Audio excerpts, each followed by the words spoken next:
안녕하세요. 지나가던 건축사입니다. 지인이 인테리어 업자한테 인테리어 제안서를 받았는데 문제 없는지 확인 좀 해달라는 겁니다. 제가 기본이라고 강조하는 것이 있습니다. 그 측면에서 말씀드리겠습니다. 첫 번째, 구축이라 창문 교체를 하는데 주변 벽들을 그냥 둔다는 겁니다. 두 번째, 구축 아파트인데 이제 와서 발코니 확장을 한다는 겁니다. 세 번째, 발코니 확장한 방에 붙박이장을 한다는 겁니다. 별 문제 없어 보이시죠? 벌써 느낌이 오시는 분들도 있을 텐데요. 집에 손을 댈 때에는 알아야 할 것들이 많습니다. 인테리어도 마찬가지죠.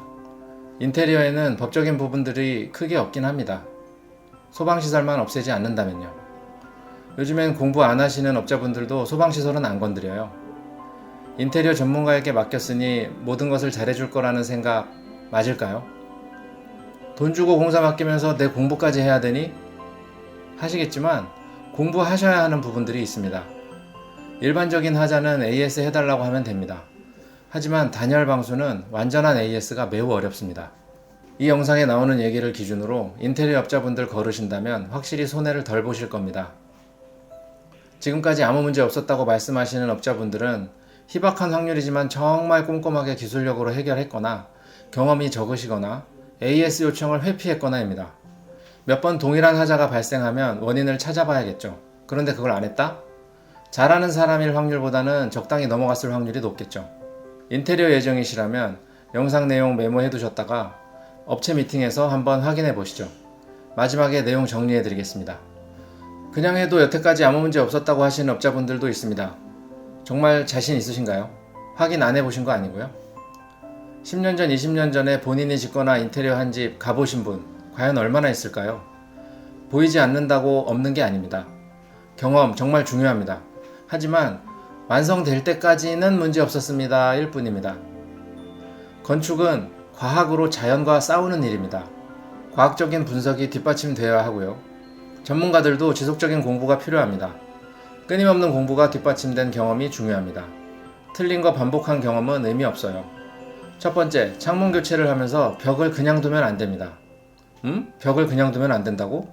네, 창문 교체를 한다는 것은 집이 오래되어 냉기가 들어온다는 얘기고, 그렇다면 단열재가 30년 전 기준으로 얇게 들어갔다는 얘기입니다. 예전에는 단열 수준이 이 정도였습니다.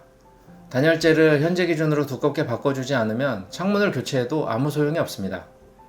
벽 자체에서 냉기가 다 들어옵니다. 당연히 창문과 새 단열재 사이는 단열품으로 꽉꽉 채워줘야겠죠. 잘하시는 분들이라면 단열재 사이를 1cm 정도 동일한 간격으로 띄워서 작업하실 겁니다. 간격이 넓으면 단열폼이 많이 들어가고 간격이 좁으면 단열폼 총이 안 들어가요. 그래서 단열재 붙이는 사람과 단열재 폼 총 쏘는 사람, 현장 소장님이 감독을 잘해야 합니다. 틈새를 안 보이게 하는 게 목적이 아닙니다. 틈새를 단열폼으로 메운다는 말은 당연히 단열재 두께만큼 메운다는 말입니다. 제가 감리하다 보면 공공기관 현장에서도 많이 일어나는 일입니다. 숙련된 기술자가 아니라 어깨너머로 배운 분들은 취지를 모르고 입구만 막는 경우가 굉장히 많습니다. 그러면 안이 꽉 찼는지 반장님이나 소장님이 확인할 새도 없어요. 두 번째, 발코니 확장은 처음에만 하던지 안 하는 겁니다. 나중에 하면 안 된다고? 네, 발코니 확장은 그 방이나 거실에 바닥 난방을 깔기 전에만 할 수 있습니다. 난방 분배기에서 이렇게 나와서 바닥에 깔려 있습니다. 제대로 하려면 확장하려는 방이나 거실에 기존 난방 파이프를 다 걷어내고 발코니 포함해서 깔아야 합니다. 그러면 비용도 증가하고 건축주 설득하기도 쉽지 않죠. 그래서 업자들은 파이프 중간을 커팅해서 연장합니다.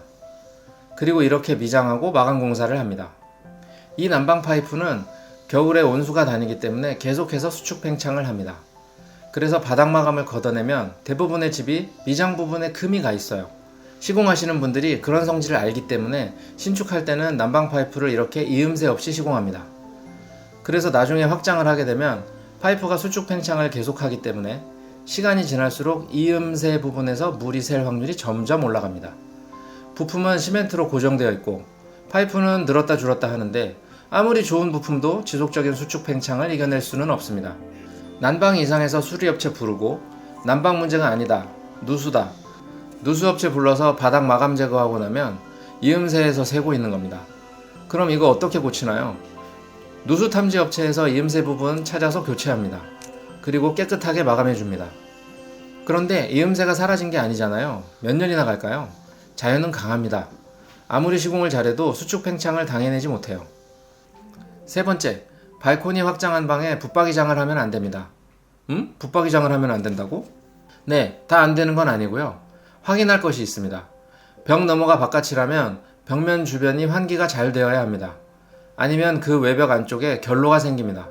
그런데 붙박이장을 외벽에 설치하면 통풍이 안 돼서 붙박이장과 벽 사이에 결로가 생기고 곰팡이가 생깁니다. 작은 틈 사이로 눈에 보이지 않는 포자가 날아다니면서 비염 등 호흡기 질환을 유발하죠. 이 현상이 심해지면 벽지를 타고 붙박이장 주변까지 번집니다. 보통은 벽 너머가 다른 방에 있어서 이런 상황은 별로 없는데 벽 너머가 바깥이면 엄청 심하고요. 만약에 발코니 확장한 방에 창문까지 붙박이장을 설치하면 창문 쪽까지 결로가 생길 겁니다. 발코니가 있으면 덜하고요. 단열 시공이 잘 되어 있다면 덜합니다. 그래서 잘하시는 분들은 붙박이장에 환기구멍을 두십니다. 하지만 이것도 좀 약해요. 환기장치 다시는 분도 있는데 그럴 바엔 외벽을 피해서 설치하시는 게 낫겠죠? 아시죠? 자연은 생각보다 많이 강합니다. 장기적으로는 무조건 지는 싸움입니다. 지금은 구조기준, 안전기준, 감리기준, 에너지기준 같은 법규와 기준들이 많이 강해졌어요. 깜짝 놀랄 정도입니다. 설계도면에 최소한의 법규 기준은 맞춰져 있을 겁니다. 하지만 방수결로 기준은 강해진 것이 없습니다. 건축주는 같은 건물이라면 싸게 짓고 싶습니다.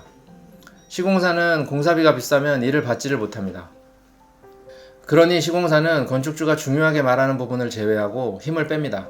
정확히 말하면 돈을 빼는 거죠. 아니면 먹고 살 수가 없어요.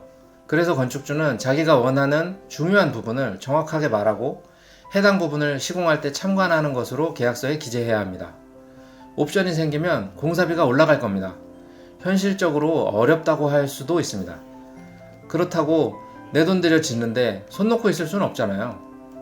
지금 주택이나 근생 건물 등 어떤 건축물을 지으신다면 부실 공사를 막기 위해서 생긴 법령과 기준 때문에 공사비가 많이 비쌉니다. 많이 오른 공사비에도 불구하고 지으시려는 분들이 있습니다. 그래도 자기개발 환경 세팅의 끝판왕은 나한테 맞는 공간에서 생활하는 거잖아요. 여유 있으신 분이 지으신다면 단열방수 결로에 돈 쓰시는 것을 추천드립니다. 아무리 고급스러운 집도 비세고 포자 날아다니면 의미 없어집니다. 휴식과 충전의 공간이 스트레스의 공간이 되는 겁니다. 전문가에게 맡기시더라도 설계 단계, 시공 단계의 중요한 부분은 최대한 직접 확인하셔야 합니다. 정리합니다. 첫 번째, 구축이라 창문 교체를 하면 외벽 단열재까지 같이 교체하셔야 합니다. 두 번째, 장기적으로는 인테리어 공사로 발코니 확장을 하시면 안 됩니다. 세 번째, 붙박이장은 외벽에 설치하면 안 됩니다. 다시 말씀드리지만 자연은 못 이깁니다. 마지막, 마감재보다 단열방수 결로에 돈 쓰시고 직접 확인하셔야 합니다. 어렵게 얻은 집, 유지관리가 쉬워야 합니다. 장인정신으로 시공하는 사람을 직접 아시는 게 아니라면 하자가 덜 생기는 방향으로 설계해야 합니다. 감사합니다.